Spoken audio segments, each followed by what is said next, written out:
ಇವತ್ತು ಏಕಾಏಕಿ ಮಾನ್ಯ ಮಾಲೂರು ಶಾಸಕರಾದಂಥ ಕೆ.ವೈ. ನಂಜೇಗೌಡರು ತಮ್ಮ ಕೋಮುಲ್ ನೌಕರರ ಸಮೇತ ಆಡಳಿತ ಮಂಡಳಿ ಸದಸ್ಯರ ಸಮೇತ ಜಿಲ್ಲಾಧಿಕಾರಿಗಳ ಕಚೇರಿ ಹತ್ರ ಒಂದು ಪ್ರತಿಭಟನೆ ಹಮ್ಮಿಕೊಂಡಿದ್ರು ಅಂತ ನಮ್ಮ ಕಿವಿಗೆ ಬಿತ್ತು.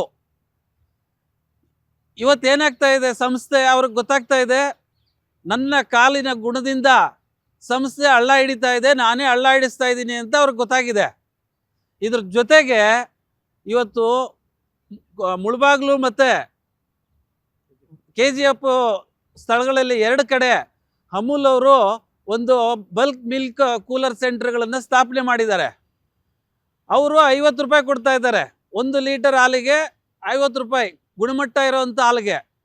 ಕಡಿಮೆ ಗುಣಮಟ್ಟ ಇರೋವಂಥ ಹಾಲಿಗೆ 41 ರೂಪಾಯಿ ಫಿಕ್ಸ್ ಮಾಡಿದ್ದಾರೆ. ರೈತರು ಏನು ಮಾಡ್ತಾರೆ, ಯಾರು ಜಾಸ್ತಿ ಕೊಟ್ಟರೆ ಅವ್ರಿಗೆ ತೊಗೊಂಡೋಗಿ ಹಾಲನ್ನು ಕೊಡ್ತಾರೆ.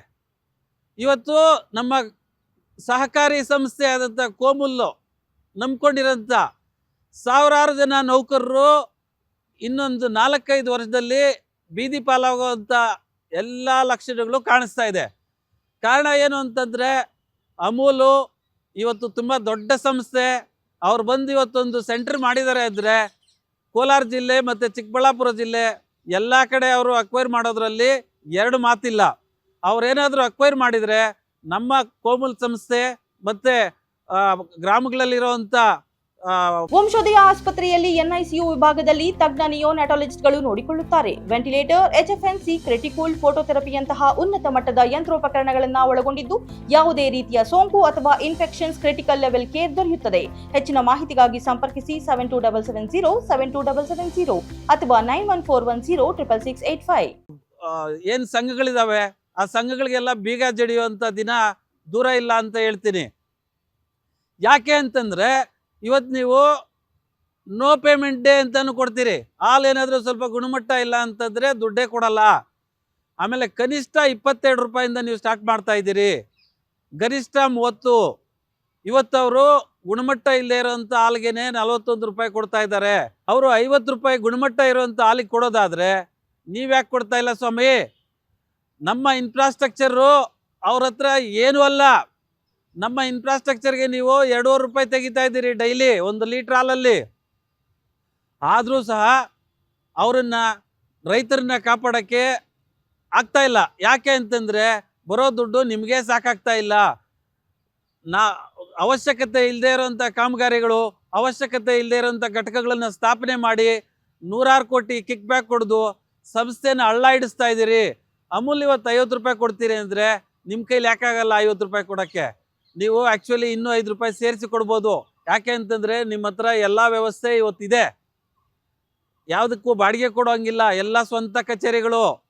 ಆದರೂ ರೈತರಿಗೆ ಮೋಸ ಮಾಡಿ ಅವ್ರಿಗೆ ನಾಮ ತಿಕ್ತಾ ಇದ್ದೀರಿ. ಈ ಸಂಸ್ಥೆನ ಆಲ್ರೆಡಿ ಒಂದು ಕೋಲಾರ ಜಿಲ್ಲೆ ಇದ್ದಂಥ ಮುಖ್ಯವಾದ ಸಂಸ್ಥೆ, ಸಹಕಾರಿ ಸಂಸ್ಥೆ DCC ಬ್ಯಾಂಕು ಯಾವ ಸ್ಥಿತಿಯಲ್ಲಿದೆ ಅಂತ ತಮಗೆ ಗೊತ್ತಿದೆ. ಇದೇ ರೀತಿ DCC ಬ್ಯಾಂಕ್ ಆದಂಥ ಪರಿಸ್ಥಿತಿ ಕೋಮುಲ್ಗೆ ಆಗೋಕ್ಕೆ ತುಂಬ ದಿನಗಳೇನು ಕಾಯಬೇಕಾಗಿಲ್ಲ. ನೀವು ಖಂಡಿತ ಇನ್ನೊಂದು 3-4-5 ವರ್ಷದಲ್ಲಿ ಈ ಸಂಸ್ಥೆನ ಸಮಾಧಿ ಮಾಡಿ ಕೊನೆ ಮೊಳೆ ಹೊಡಿಬೇಕು ಅಂತ ನಿಂತಿದ್ದೀರಿ ಅಂತ ಅನಿಸ್ತಾ ಇದೆ. ಅದರಿಂದ ಎಚ್ಚೆತ್ಕೊಂಡಂಥ ನೀವು ಸರ್ಕಾರನ ಕೇಳ್ತಾ ಇದ್ದೀರಿ ಹಾಲಿನ ಬೆಲೆ ಜಾಸ್ತಿ ಮಾಡಿ ಅಂತ. ಯಾಕೆ? ಅಮೂಲ್ ಕೊಡ್ತಾ ಇದ್ದಾರೆ, ನಿಮ್ಗೇನಾಗಿದೆ ಕೊಡೋಕ್ಕೆ? ಯಾರಾದರೂ ಅಡ್ಡ ಹಾಕ್ತಾ ಇದ್ದಾರೆ ಕೊಡಬೇಡಿ ರೈತರಿಗೆ ಅಂತ, ರೈತರನ್ನ ಉದ್ಧಾರ ಮಾಡಬೇಡಿ ಅಂತ ಯಾರು ಹೇಳ್ತಾ ಇದ್ದಾರಾ? ನಿಮ್ಮ ಕಿಕ್ ಬ್ಯಾಕ್ಗಳನ್ನು ಕಡಿಮೆ ಮಾಡಿದರೆ ರೈತರಿಗೆ 10-20 ರೂಪಾಯಿ ಜಾಸ್ತಿ ಕೊಡ್ಬೋದು ಸ್ವಾಮಿ. ದಯವಿಟ್ಟು ಸರ್ಕಾರ ಈ ಬಗ್ಗೆ ಗಮನ ಹರಿಸಿ ತಕ್ಷಣ ಕ್ರಮ ಕೈಗೊಳ್ಳಬೇಕು ಅಂತ ಹೇಳಿ ಈ ಮೂಲಕ ನಾನು ಎಚ್ಚರಿಸ್ತಾ ಇದ್ದೀನಿ ಸರ್. ಇನ್ನೊಂದು ಮಾತು ಹೇಳೋಕ್ಕೆ ಇಷ್ಟಪಡ್ತಾ ಇದ್ದೀನಿ. ನಾವು ಸುಮಾರು 1600ರಲ್ಲಿ ಬ್ರಿಟಿಷರನ್ನ ವ್ಯಾಪಾರದ ಸಲುವಾಗಿ ದೇಶಕ್ಕೆ ಬಿಟ್ಕೊಂಡ್ವಿ. ಕೊನೆಗೆ ನಮ್ಮ ಸ್ವಾತಂತ್ರ್ಯ ಕಸ್ಕೊಂಡ್ರು. ಅದನ್ನು ವಾಪಸ್ ಪಡೆಯೋಕ್ಕೆ 106 ವರ್ಷ ನಾವು ಪ್ರಯತ್ನ ಪಟ್ಟಿದ್ದೀವಿ.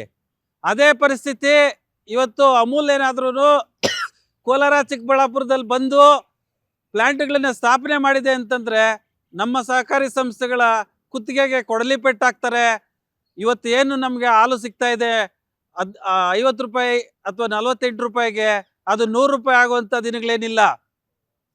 ಸರ್ಕಾರಿ ಸಂಸ್ಥೆಗಳನ್ನು ಮಲಗಿಸ್ತಾರೆ, ಗುಜರಾತ್ ಕಂಪ್ನಿಯವರು ಬರ್ತಾರೆ, ಅವರೆಲ್ಲ ಅವ್ರ ತೆಕ್ಕೆಗೆ ತಗೊಂಡು ಅವ್ರು ಹೇಳಿದ್ದನ್ನ ನಾವು ಕೇಳಬೇಕು, ಅವರು ಫಿಕ್ಸ್ ಮಾಡಿದ ರೇಟನ್ನ ನಾವು ತಗೋಬೇಕು, ಮತ್ತೆ ನಾವು ಕೊಡಬೇಕು.